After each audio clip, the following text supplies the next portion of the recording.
Imagine spending way too much time in a 23-year-old MMO. Not the kind of MMO you can just download on Steam in 5 minutes. I'm talking about digging up old CDs and patching old files and logging into a private server that's been kept alive purely by stubbornness and love. All in the year 2026. While the rest of the industry is arguing about battle passes and AI, I'm over here spam double-clicking an icon that feels like it should ask me if I'm still running Windows XP.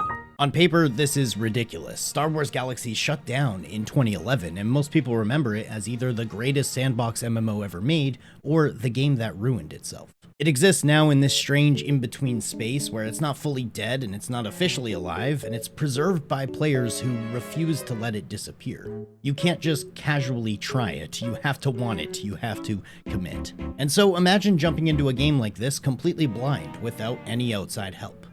That's exactly what I did. So over the past few weeks, or maybe it's been longer, time kinda moves differently in this game, but I threw myself into Star Wars Galaxies, and I tried to live in it. I leveled, I quested, I immersed myself in this world, I talked to strangers who've been here for over a decade. I tried to understand what made this game so important to people that they are still rebuilding it server by server, even 15 years after the game was announced officially dead. Because here's the thing, Star Wars Galaxies isn't just another dead MMO, it's one of the most debated, mythologized games in the entire genre. Which, as it turns out, means a lot of walking, a lot of waiting, and a lot of staring at desert terrain, just wondering if I'm actually having fun or if I'm just playing a really old version of Dune Awakening. I'm not gonna sugarcoat anything, this game is old, it's definitely dated, but I wanted to find out an answer to my simple question: why does this game still matter? And more importantly, what does it feel like to be here now? So let's go back to 2003. Now, before I could even start playing, I had to answer a question that most modern MMO players never even have to think about. Which version of this game do I even play? Because there isn't just one version anymore. You see, when Star Wars Galaxies officially shut down in 2011, it didn't just disappear, it fractured. The community splintered into different versions of what the real game was supposed to be. There's pre-CU, which is Combat Update, and then NGE, which is the New Game Enhancement. Each era has its defenders, each with a completely different philosophy about what made Star Wars Galaxies special, and over the years, private servers were formed around these different versions. And depending on who you ask, either one of these versions saved the game or destroyed it. Ultimately, I chose the Star Wars Galaxies Legends private server, which is an NGE or New Game Enhancement version of the game. Legends represents the final official form of Star Wars Galaxies. This is the version that existed when the servers went dark. It's the version that, for better or worse, closed the book. Alright, quick break from the video because this one is sponsored by Where Winds Meet, which is a free-to-play open-world RPG set in 10th century China. And they just launched their first massive expansion, the Hexi expansion. And when I say massive, I mean it's not just a new zone, it's 3 new regions rolling out from March through May with completely different environments.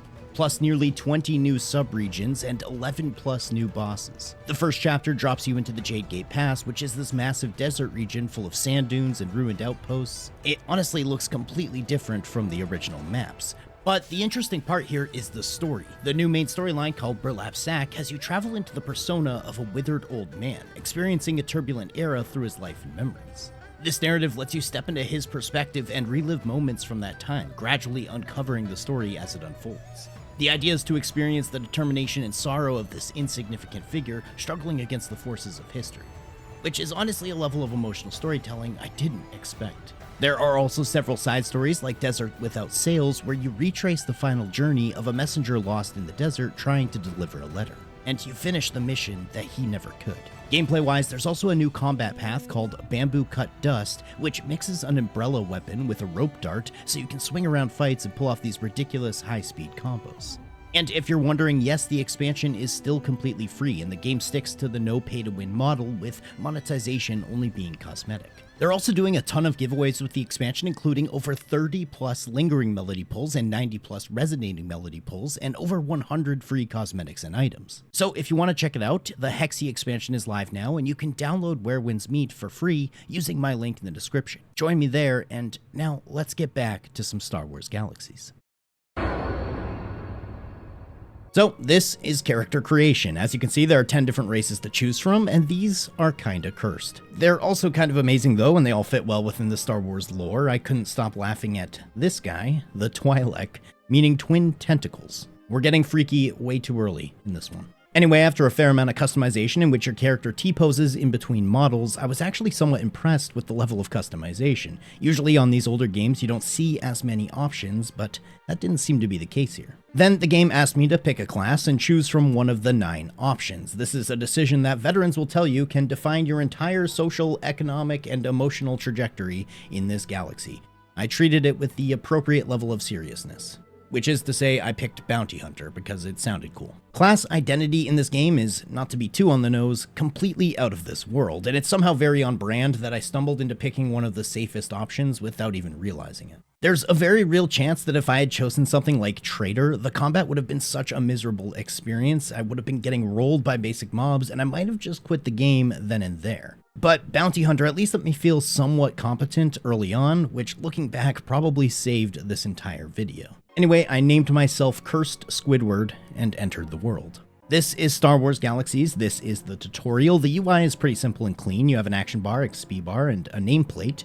It's not bad. It's pretty minimalistic for 2003, honestly. There's a blue glowing beam pointing me in the direction of the NPC that I should speak to, which is kind of interesting to look back on because almost nowhere else in this game does the blue beam appear. Anyway, right away in the tutorial, they hand you a pistol and they have you shoot a few crates. And for a second, it almost feels like a third-person shooter. You're aiming and clicking and stuff is blowing up, and it feels pretty straightforward. But that's kind of misleading. Star Wars Galaxies combat isn't really about aiming at all. It's more about tab targeting and using abilities, so that first moment makes it seem way more action shooter than it actually is, which is kind of funny to look back on. Anyway, I blow open this door to see Han Solo and Chewbacca, who lead me back to a space deck, where we get onto another ship to fly away. And this is the first time you really participate in combat. Right now, as you can see, I only have the one ability, but it makes quick work of these 3 troopers. And afterwards, this glowing exclamation above them means you can loot them. I got some credits, which is the main currency, and a couple of random items. Entering the ship triggers this highly detailed and very 2003 cutscene before you're told to interact with the only interactable ladder that I found throughout the entire game. This leads you to using the ship's weapons to shoot down other ships who are flying at you, which was pretty fun. I wasn't expecting space combat, but this is cool. And we'll get into plenty more space combat later on. Anyway, you guys make it to another, more safe ship, and this is the rest of the tutorial. I was given another gun, shown how to use the world map, and directed to speak with a few of the NPCs here. I also learned how to jump, which has no effect on your character's actual height or positioning. It's just an animation, so you can't jump up things, but hey, you can jump. Anyway, I was told to kill these 2 guys and then these 2 guys, which got me to level 2, and afterwards I was given a new set of Bounty Hunter equipment, which had some basic minimal stats, but it looked pretty cool. Afterwards, I was given another mission, which said it was meant for level 7, and that it was a group mission, which seemed rather confusing. I don't think I could complete a group mission, so I retraced my steps to see if I could find the correct mission that I was supposed to be working on, and I talked to this lady about how to leave the tutorial, and she sent me back to the other NPC, who then told me to talk to this lady again. It was a bit of a confusing loop, but eventually, after, I guess, leaving for a mission on another planet where I killed some of these droids, which actually got me to level 3, and then a bit later on, another mission which got me to level 4, and then after finishing a mission after that, being at level 5 at this point, after talking to the lady again, I was finally able to accept the quest Leaving the Station, which essentially ends the tutorial. So I went and spoke with the bounty hunter, and now this is actually Star Wars Galaxies. I was transported to Tatooine and immediately saw a ton of other players, a bustling city, and I was met with a barrage of pop-ups on screen. A literal spaceship came and picked up a player or dropped them off or something, and safe to say I was a little confused. Now, the main pop-up here seemed to be a bunch of daily login rewards that the Legacy server grants new players, even upon creating a character, and I didn't know it at the time, but these included things like decorations for your house later on, some collectible items, and also a deed for a ship that allows for fast travel. We'll touch more on that later, but taking a look in my inventory afterwards left me feeling even more confused. So I decided to just orient myself and take a look around. Every other player I targeted in this area was level 90, which is the max level in Star Wars Galaxies. I didn't know it at the time, but I was standing in Mos Eisley, which is basically the main player hub across the entire game. At least it was the most busy location I had seen. The Legacy private server that I was playing on boasts about 400 concurrent players on average, and it peaks at about 2K when certain big events are happening.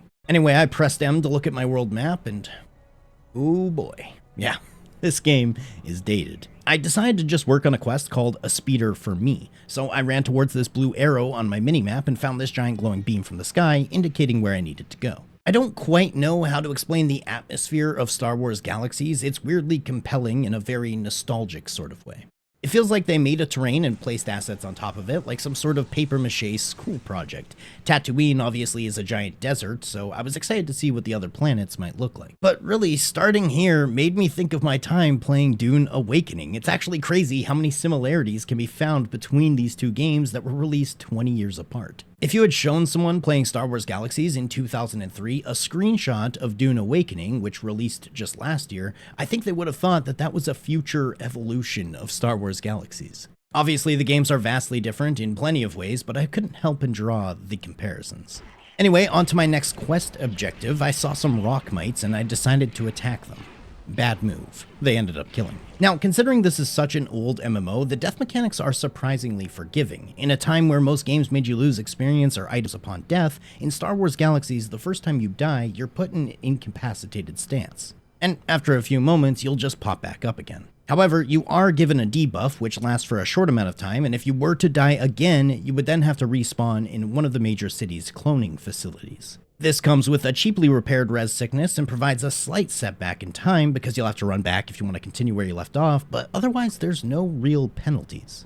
Anyway, completing my quest rewarded me with a land speeder mount. I love games that give you access to mounts early on, and traveling is going to make up a major portion of your time while leveling in Star Wars Galaxies, so unbeknownst to me, this was actually an extremely useful reward. And I was also shown the mount customization kit, where you can change the colors and dyes on your speeder or whatever mount you're using, which is honestly kind of cool. Most games should give you more mount coloring options. Why do we never see this in modern MMOs?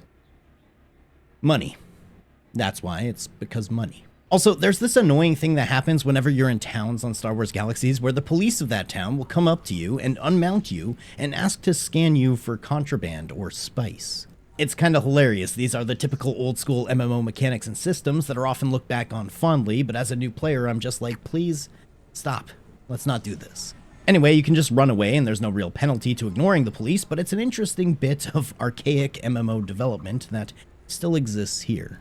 Anyway, at this point, I accidentally started what's called the Legacy questline. And I say accidentally because I didn't realize that's what it was. I just picked up a mission and I started following the breadcrumbs and only later understood that this was the game's big structured storyline, and that this was going to take up the vast majority of my playtime while leveling.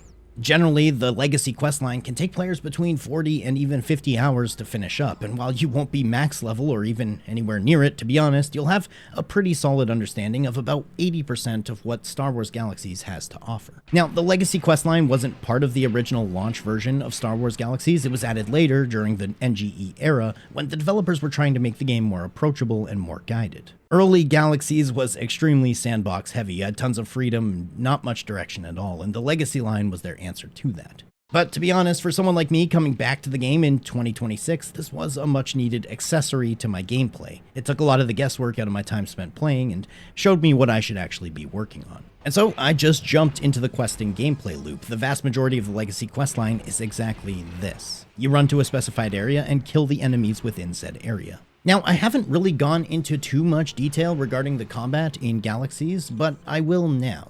And I'll be honest, it's just simple. It works. It's fine. It functions, but mostly it's just simple. Obviously, in endgame content and different group content, and if you're doing PvP, there's going to be a lot more that goes into the combat system, but for the vast majority of your playtime, it's kinda simple. It's basically a tab target ability-based combat system where you spend your action, this green bar here, and that uses abilities, and otherwise it's click to attack. Your health and action bar will regenerate at a fixed rate outside of combat, and you can usually deal with at least a couple of enemies before you're going to need to rest. Obviously, I'm a bounty hunter, so I'm mostly using ranged weapons, but Jedis or other classes can use melee. Overall, I don't think combat is a huge selling point of this game, at least it wasn't for me, but it definitely works and it paves the way for the rest of the game, where Star Wars Galaxies really begins to shine. Now, finishing off all these enemies outside of town got me to level 8, and a little while later, I got to level 10. This rewarded me with a new backpack, which would increase my inventory space. This also unlocked the expertise system, which basically acts as a talent tree, where you can spec into different parts of your build. It's important to note that this is very different from the original version of Galaxies. In the pre-combat update eras, progression was not built around talent trees, it was skill boxes, and you earned experience in specific skills and unlocked them individually. This meant that you could mix and match, so you could be part rifleman, part medic, part smuggler. The system was messy, and your identity came from how you combined all these professions, not how you optimized into a single one. At this point though, my bounty hunter had a few different abilities, a slow as well as a self-heal, which was super handy, and at this point my main damage ability had been granted a rank 2 version, which dealt more damage. Now, the Legacy questline finally had me traveling a bit a ways from Mos Eisley, the city that I started in. Originally, I kinda thought that these mountains around me served as a sort of unpassable wall, maybe representing the end of the map. But that was certainly not the case. It's actually really surprising how big all of the planets are in Galaxies, especially considering how old this game is. But yeah, when you need to go over one of these mountains, you just literally go over it. It doesn't restrict your movement at all, which is honestly kind of freeing, and it really opened up the entire world to me. Now, this here, you'll notice I'm entering one of these bunkers. These are rife throughout the entirety of Star Wars Galaxies, and it's honestly where you're going to be spending a huge amount of your time while questing. You'll find across many planets and many different quest lines these very similar bunkers. Some are smaller and some are larger, and they're going to be filled with enemies and usually some interactable items, as well as a boss or many bosses in different rooms. Sometimes these bunkers can have different levels which you access through an elevator, and on top of that, sometimes instead of a bunker, it'll be a cave. But generally, these are the structures in which you're going to be fighting enemies. I will admit it does get rather repetitive after a while, especially in the Legacy questline, but there's something oddly comforting about that repetition. You start to understand the rhythm and the pacing becomes a bit more predictable, which in a 20-plus-year-old game is kind of nice. Anyway, I beat my first boss inside this bunker, Brock, and finishing that quest gave me a new weapon and also got me to level 13. At this point, you start getting asked to travel farther and farther for each quest objective. It wasn't too bad, I just clicked numlock to auto-run in that direction, and I would eventually get there. For the veterans watching, yeah, I didn't know about the many fast travel systems just yet. I know you're cringing watching this, but let me cook, okay? Anyway, this was when I first stumbled across what I thought was just another town. I figured it was an NPC settlement that I hadn't discovered yet, or maybe it was a smaller outpost tied to some sort of quest, but as I got closer, something felt different. There were houses placed in odd spots and decorations that didn't look developer curated and vendors with player names attached to them, and then it hit me. This wasn't an NPC town at all. It was entirely player created. In Star Wars Galaxies, players can just make their own cities. You can physically place structures out in the world, and if enough players move in and maintain it, the settlement can officially become a city, and you can elect a mayor, and it can set taxes, and it can specialize into different types of cities. And then you can just randomly run into them while traveling between quest objectives, which is exactly what I did. I genuinely didn't expect this level of sandbox. Obviously, we see a lot of this now, and we throw around that word a lot now, but most modern MMOs don't let players reshape the physical world like Galaxies does. Housing is usually instanced, and social hubs are pre-designed, and even player-driven economies can be carefully controlled. But Star Wars Galaxies feels different. When you're auto-running across the desert and suddenly see a cluster of buildings on the horizon that only exists because a group of players decided to build something there, that kind of changes your perception of the game. Considering this came out in 2003, that's kind of insane. There weren't really many MMOs at the time committing to this level of sandbox. This also doesn't help the Dune Awakening comparisons, by the way. It just kind of cemented that for me, but yeah. This moment kind of changed everything for me. But then I got a quest which wanted me to travel 9 kilometers in another direction. Are you kidding me? Okay, there has to be some sort of fast travel. I'm not going crazy, right? Well, yes, there is indeed fast travel in Star Wars Galaxies. You see, you can visit something known as a shuttle port, which you can find in most major or even minor cities and settlements across the planets. Shuttle ports will allow you to purchase a ticket from this ticket terminal, which you then take to this robot, which will fast travel you to any other shuttle port on that planet. Sometimes, however, you show up and the shuttle port isn't currently available, which means you have to wait a minute. But still, this is way faster than just literally running everywhere like I had been doing prior. So a few hours later, while questing in a cave, I got to level 20, and because level 10 had so many unlocks and rewards, I was kind of expecting to at least get something, but I guess not at level 20. Around this time, I found the profession page, which actually shows you everything you unlock as you level up your character and progress towards level 90. You get new abilities, obviously, but some levels also grant you new armor and weapons. I continued questing for hours. I saw this thing and It reminded me that I should call her. And I went through this entire portion of the Legacy questline to get to Jabba the Hutt, who exists in the center of this absolute maze of a building where you unlock sections one at a time. This took hours of questing, honestly, but it did get me all the way to level 25. But finally, after what felt like a lifetime on Tatooine, the quest directed me towards the next planet, Naboo. Now, traveling to other planets is similar to using the shuttle port system, but instead you need to find the starport, which are only available in the most major cities on any given planet. Once you're in these starports, you can access the planetary ticket system, which shows you all of the planets and moons and different places that you can access. Given the size of Tatooine, I was genuinely surprised to see just how many planets you can access. This game keeps getting bigger and bigger the more I play it. Now, Naboo looked awesome. It was nice to get to a different sort of environment with grass and trees and water. The hours spent in Tatooine had kind of desensitized me towards the brown palette that made up everything that was on that planet, so it was nice to have a bit of contrast. Here, I accidentally shot one of the city guards who was trying to search me for contraband, and I thought this might turn the entire town against me or have some sort of drastic consequences, but it turns out not so much. Also, in the main city of Kadara on Naboo, I found a huge group of players. They were all seemingly AFK. I'm not sure if this was some sort of player meetup or event, or maybe it was just a social spot where people park their characters, but it was pretty awesome to see so many other players online at the same time in a 23-year-old MMO that technically doesn't even exist. Now, the questing in Naboo was much the same as it was on Tatooine. You go to this location, you kill some enemies, collect some items. That was until I was told to participate in a space mission. I'm not gonna lie to you, I very nearly quit the game because of this mission. The moment I got into the ship, everything felt wrong. The camera was inside the cockpit, I couldn't see properly, I was zoomed in so far it felt like my face was pressed up against the dashboard. I tried to adjust it and somehow make it worse, and at one point I triggered some kind of free look mode and I couldn't figure out how to get out of it. I wasn't fighting any enemies, I was fighting the user interface and the controls. So left click shoots, except sometimes you're in mouse flight mode and now your mouse movement is steering the ship instead of letting you interact with anything. So you're drifting through space trying to click things that you physically can't see because your controls are doing something else. Nothing felt intuitive. Then came trying to actually land your ship, and this was a whole process as well. I thought you just targeted the station and clicked something, but no, you have to be within a specific range and you have to hit the correct key that the game doesn't tell you about, and you can't be moving too fast and you can't be in combat. You might even be at the wrong station. I was sitting there getting request denied messages and genuinely thinking the game might be broken. It wasn't broken, I just didn't understand it. And that's kind of the thing about old MMO systems. They were built in a time where the expectation was that you would read a literal manual or just suffer until you figured it out. There's no smooth onboarding here, there's no helpful pop-ups explaining anything. It just lets you be confused. The actual combat in space, it's more involved than ground combat. You have shields and weapon energy, and you're trying to manage your positioning and your speed, and enemies move in all sorts of directions.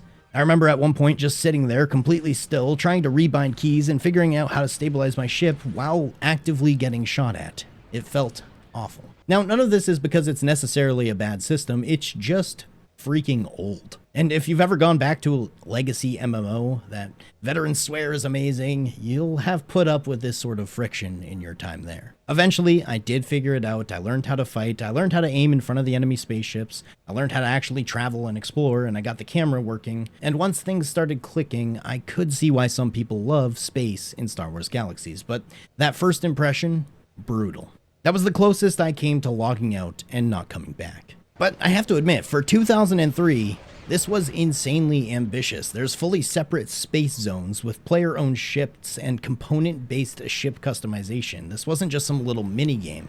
And when you look at it through that lens, through the early 2000s MMO design lens, it's kind of wild that they even attempted this. It's clunky, it's old, it doesn't hold your hand, but it was bold. But anyway, after these few first days of playing Galaxies and struggling with what was a really old MMO and having to deal with that new player friction of trying to just understand the world, that's when things started clicking. I finished up my questing on Naboo around level 40 before being directed to the next major planet in the questline, Corellia. This is another Earth-like planet similar to Naboo, but a little bit less blue. Here I participated in some more space combat, but because I now knew what I was doing, I found it way more tolerable. It was at this point in the quest where I got a deed for my first player-owned house. Using the deed is simple enough. You find an open patch of land out in the world, and you make sure you're far enough away from everyone else's structures, and you just place it. There's no instancing, there's no loading screen, and your house just physically appears on the planet, and anyone can run past it, anyone can see it. That alone is kind of wild. Now, decorating the inside of it, that's where things get very 2003. Placing items is not intuitive at all. You drop furniture, literally physically drop it from your inventory into the structure, and then you're dealing with rotational values and height adjustments and tiny incremental nudges. You can't move anything in a big way, it's just tiny little movements. You're trying to line up things without it clipping through the floor or through the wall. You rotate something slightly and suddenly it's facing the wrong way. It's bad. It feels like you're operating dev tools instead of decorating a home. But I mean, in 2003, this was basically unheard of. Most MMOs at the time didn't have player housing at all, and the ones that did were far more restrictive.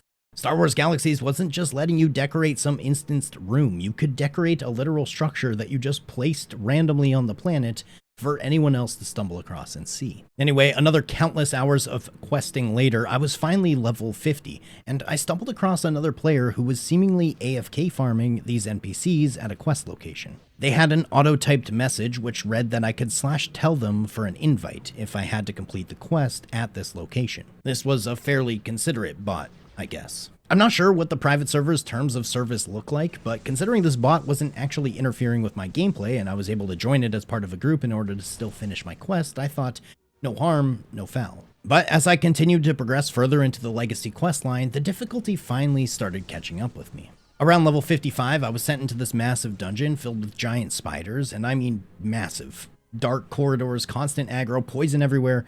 It was genuinely kinda scary in that old MMO way. I spent over 3 hours clearing this entire place for quests, and I probably died at least 5 times before I stopped myself and I thought, okay, am I doing something wrong? So I went back to Mos Eisley. I knew it was always busy there, and with the server preparing for its 10-year anniversary event, it was packed. If there was anywhere to ask for advice, this would be the spot. So I started asking people how to actually get stronger at this stage of the game, and the answers were simple. Better gear, get buffs, maybe get a pet. And that's when I kind of realized that I completely misunderstood how gear progression works in Star Wars Galaxies. Most of the good gear in this game isn't dropped from bosses or acquired from questing, it's actually crafted by other players. There's armor and weapons and attachments, and almost everything meaningful is made by other players. So I headed to a bazaar terminal, which is kind of like a grand exchange or an auction house, and I started browsing. Now, the bazaar will only show items that are listed on that planet, and everything is a lot more localized. But I did find a solid set of armor being sold on Tatooine, and it looked great, and it was clearly better than what I had, so I grabbed it. Now, that other player had told me to get a pet, and that's when it hit me. I am a bounty hunter. I hadn't placed a single expertise point since I was level 10. I completely forgot the expertise system even existed. I opened the tree and sure enough, there's an entire beast mastery section sitting there untouched. I was level 50 and I've just been raw dogging the questline with no spec. Anyway, I bought this bull pet off the market. He starts at level 1. Which I'm pretty sure is not how you're supposed to do it. I think you're meant to level your pet alongside you the whole time, but I went into this blind, so here we are. Anyway, with my new armor and my new pet, I went back to the busy area outside the Mos Eisley starport, and I asked, how do I get these buffs? And someone told me to go sit in the Lycal chair in the starport. Hee hee. Hee hee. What?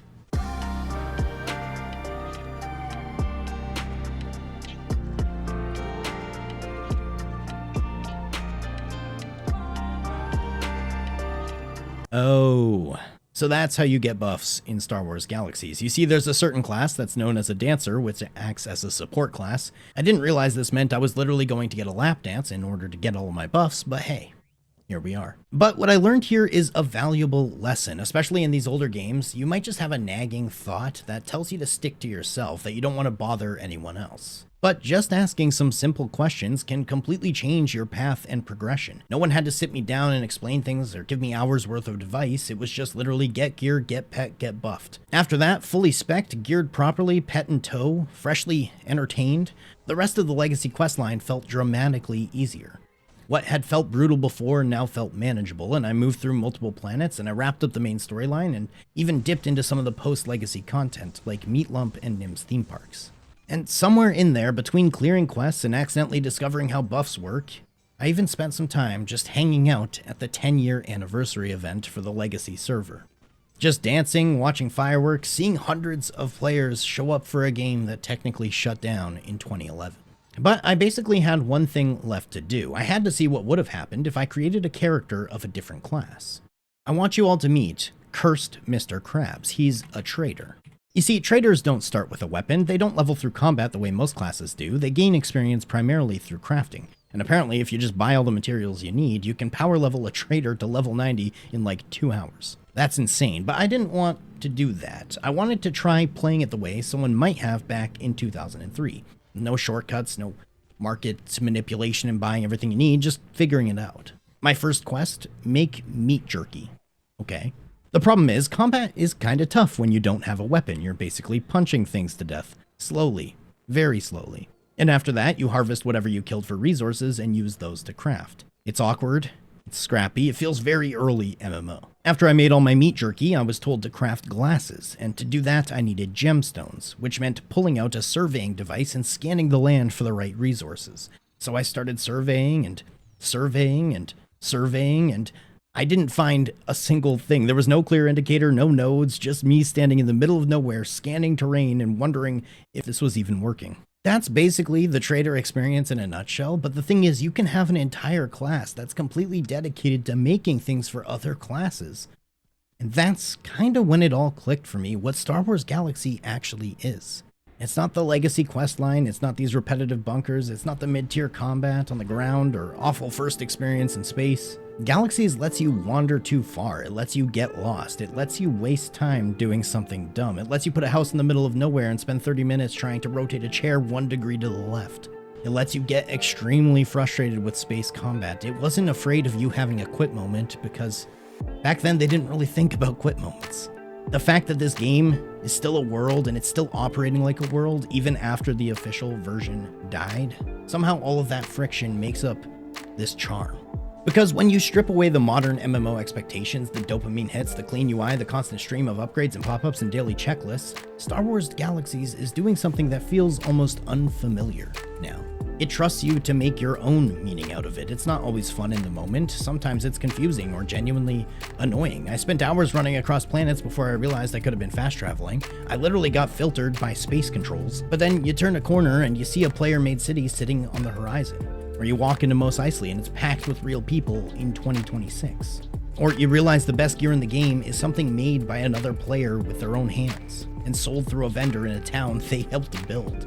Suddenly the oldness stops being a downside and starts feeling like proof this game had a soul, and adds a bit of veracity to the achievements that you get in-game and the things you do. And I think that's why this game still matters, so yeah, I get it now. Anyway, folks, a massive thank you to everyone who made it to the end of the video. Don't forget to like, a comment, a sub. Those things help a bunch, and if you really enjoyed the video, consider becoming a channel member. Anyways, I will catch you all in the next one. Later.